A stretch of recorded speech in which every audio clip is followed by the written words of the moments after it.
মুহূৰ্তত লৈ আহিছো পুৱাৰ প্ৰথমটো বাতৰি আৰু এই মুহূৰ্তত জনাইছো এটা অত্যন্ত গুৰুত্বপূৰ্ণ খবৰ কিয়নো জুবিন গাৰ্গ বিহীন আজি 30টাকৈ দিন আৰু জুবিন গাৰ্গ বিহীন 30টাকৈ দিন সমগ্ৰ ৰাজ্যবাসীয়ে অতিবাহিত কৰিছে হুকবিহবল ভাৱে আৰু তাৰ মাজতে দেখিবলৈ পোৱা গ'ল মাজনিশা সোণাপুৰৰ জুবিন গাৰ্গৰ সমাধি ক্ষেত্ৰত উপস্থিত হ'ল জুবিন গাৰ্গৰ পত্নী গৰিমা শইকীয়া গাৰ্গ আৰু গৰিমা শইকীয়া গাৰ্গে আবেগিকভাৱে মন্তব্য প্ৰকাশ কৰিলে মোৰ যেতিয়াই মন যায় মই তেতিয়াই ইয়ালৈ আহিম আৰু জুবিন গাৰ্গৰ সৈতে মই কথা বতৰা পাতিম জুবিনৰ বাহিৰে মোৰ আৰু আছে কোন বুলি উল্লেখ কৰিলে আৰু সমান্তৰালকৈ গৰিমা শইকীয়া গাৰ্গে উল্লেখ কৰিলে যে প্ৰতি শুকুৰবাৰে মই ইয়ালৈ আহিম যেহেতু জুবিন গাৰ্গৰ সৈতে অনাকাংক্ষিত ঘটনাটো শুকুৰবাৰে সংঘটিত হৈছিল গতিকে প্ৰতি শুকুৰবাৰে মই ইয়ালৈ আহিম বুলি গৰিমা শইকীয়া গাৰ্গে উল্লেখ কৰিলে এটা গুৰুত্বপূৰ্ণ খবৰ টাইমিটৰ দৰ্শকসকলক জনাইছো জুবিন বিহীন আজি 30টাকৈ দিন অতিবাহিত কৰিছে ৰাজ্যৰ জনতাই আৰু মোৰ যেতিয়াই জুবিনক কিবা ক'বলগীয়া থাকে মই তেতিয়াই সোণাপুৰলৈ আহিম বুলি উল্লেখ কৰিলে জুবিন গাৰ্গৰ পত্নী গৰিমা শইকীয়া গাৰ্গে শুক্ৰবাৰে ঘটনাটো হৈছিল গতিকে প্ৰতিটো শুকুৰবাৰে মই ইয়ালৈ আহিম বুলি উল্লেখ কৰিলে গৰিমা শইকীয়া গাৰ্গে তেওঁৰ লগত পাতিবলগীয়া কথা বহুত আছে বুলি গৰিমা শইকীয়া গাৰ্গে উল্লেখ কৰিলে মাজনিশা সোণাপুৰত উপস্থিত হৈ মোক জুবিনে আগবঢ়াই নিব লাগিব জুবিনে মনৰ কথা শুনিব মোক আশীৰ্বাদ দিব বুলি উল্লেখ কৰিলে গৰিমা শইকীয়া গাৰ্গে মই তেওঁক সকলো কম তেওঁ সকলো শুনিব বুলি এক প্ৰকাৰ আবেগিক মন্তব্য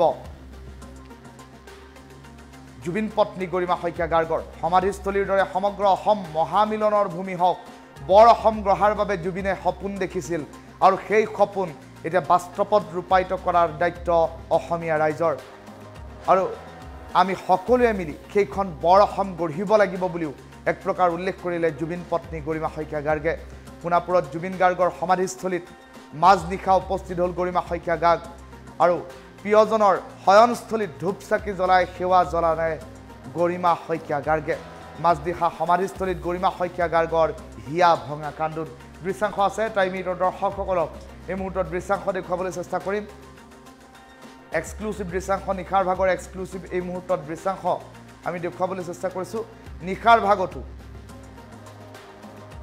শত শত জনতাৰ ভিৰ দেখিবলৈ পোৱা গৈছে সোণাপুৰত আৰু সোণাপুৰত জুবিন গাৰ্গৰ সমাধিত উপস্থিত হৈছে জুবিন পত্নী গৰিমা শইকীয়া গাৰ্গ আৰু গৰিমা শইকীয়া গাৰ্গ উপস্থিত হৈ জুবিনৰ শয়নস্থলীত সেৱা প্ৰাৰ্থনা কৰা দেখিবলৈ পোৱা গৈছে আৰু কান্দি কান্দি গৰিমা শইকীয়া গাৰ্গে সোঁৱৰিলে জুবিন গাৰ্গক কিয়নো জুবিনবিহীন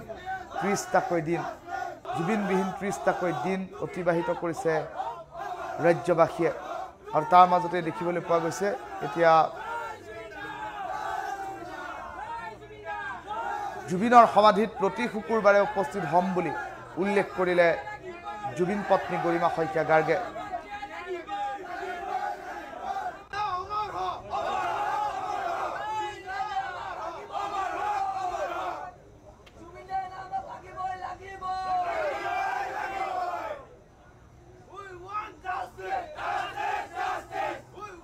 এফালে জুবিন গাৰ্গৰ সমাধিত গৰিমা শইকীয়া গাৰ্গে কৰিছে সেৱা প্ৰাৰ্থনা আনফালে কিন্তু ন্যায় বিচাৰি প্ৰতিবাদো অব্যাহত আছে দৃশ্যাংশ এই মুহূৰ্তত টাইমিটৰ দৰ্শকসকলক দেখুৱাই লৈছোঁ আৰু সমান্তৰালকৈ জুবিন পত্নী গৰিমা শইকীয়া গাৰ্গে সমাধিস্থলীত উপস্থিত হৈ কি মন্তব্য কৰিছে সেই মন্তব্য আমি এটা উইণ্ডত প্লে কৰিছোঁ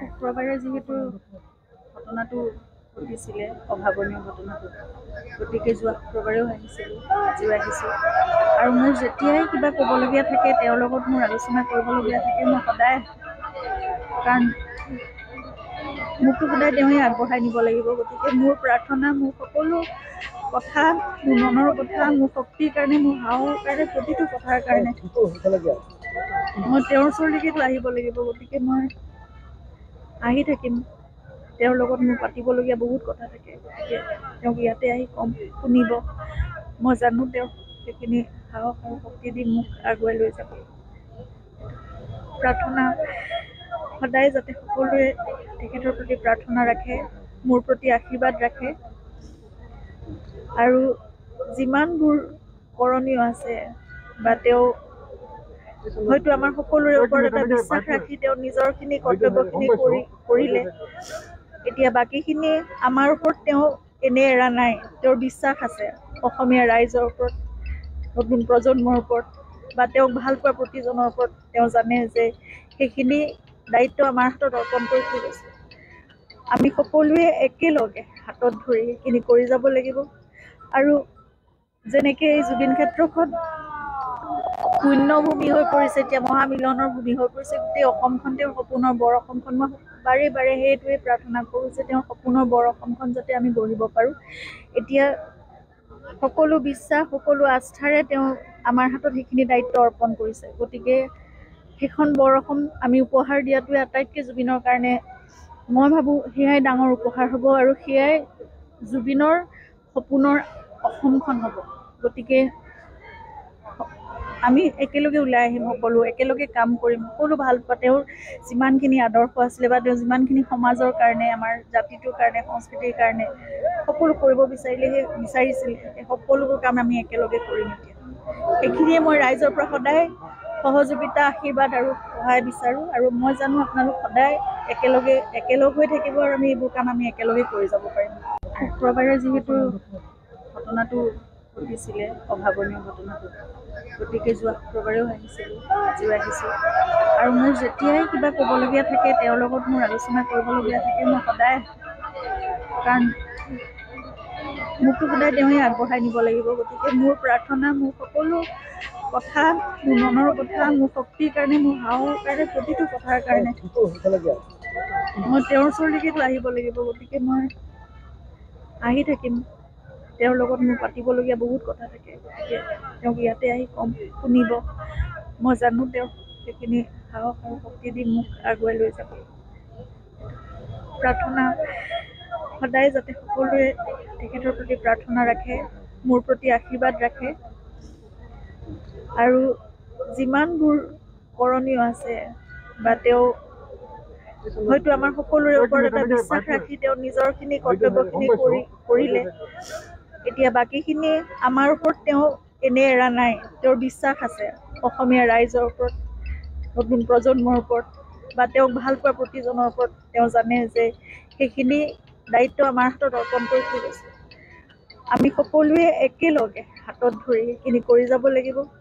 আৰু যেনেকে এই জুবিন ক্ষেত্ৰখন পুণ্যভূমি হৈ পৰিছে, এতিয়া মহামিলনৰ ভূমি হৈ পৰিছে, গোটেই অসমখন তেওঁৰ সপোনৰ বৰ অসমখন। মই বাৰে বাৰে সেইটোৱে প্ৰাৰ্থনা কৰোঁ যে তেওঁৰ সপোনৰ বৰ অসমখন যাতে আমি গঢ়িব পাৰোঁ।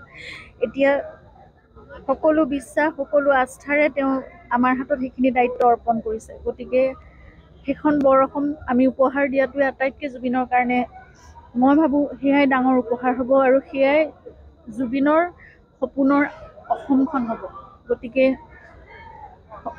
আমি একেলগে ওলাই আহিম, সকলো একেলগে কাম কৰিম, সকলো ভাল পোৱা তেওঁৰ যিমানখিনি আদৰ্শ আছিলে বা তেওঁ যিমানখিনি সমাজৰ কাৰণে, আমাৰ জাতিটোৰ কাৰণে, সংস্কৃতিৰ কাৰণে সকলো কৰিব বিচাৰিছিলে, সেই সকলোবোৰ কাম আমি একেলগে কৰিম। এতিয়া সেইখিনিয়ে মই ৰাইজৰ পৰা সদায় সহযোগিতা, আশীৰ্বাদ আৰু সহায় বিচাৰোঁ। আৰু মই জানো আপোনালোক সদায় একেলগ হৈ থাকিব, আৰু আমি এইবোৰ কাম আমি একেলগে কৰি যাব পাৰিম। শুক্ৰবাৰে যিহেতু ঘটনাটো ঘটিছিলে, অভাৱনীয় ঘটনাটো, গতিকে যোৱা শুক্ৰবাৰেও আহিছিলোঁ, আজিও আহিছোঁ। আৰু মোৰ যেতিয়াই কিবা ক'বলগীয়া থাকে, তেওঁৰ লগত মোৰ আলোচনা কৰিবলগীয়া থাকে, মই সদায়, কাৰণ মোকতো সদায় তেওঁৱে আগবঢ়াই নিব লাগিব। গতিকে মোৰ প্ৰাৰ্থনা, মোৰ সকলো কথা, মোৰ মনৰ কথা, মোৰ শক্তিৰ কাৰণে, মোৰ সাহসৰ কাৰণে, প্ৰতিটো কথাৰ কাৰণে মই তেওঁৰ ওচৰলৈকেতো আহিব লাগিব। গতিকে মই আহি থাকিম। তেওঁৰ লগত মোৰ পাতিবলগীয়া বহুত কথা থাকে। গতিকে তেওঁক ইয়াতে আহি কম, শুনিব। মই জানো তেওঁ সেইখিনি সাহস আৰু শক্তি দি মোক আগুৱাই লৈ যাব। প্ৰাৰ্থনা সদায় যাতে সকলোৱে তেখেতৰ প্ৰতি প্ৰাৰ্থনা ৰাখে, মোৰ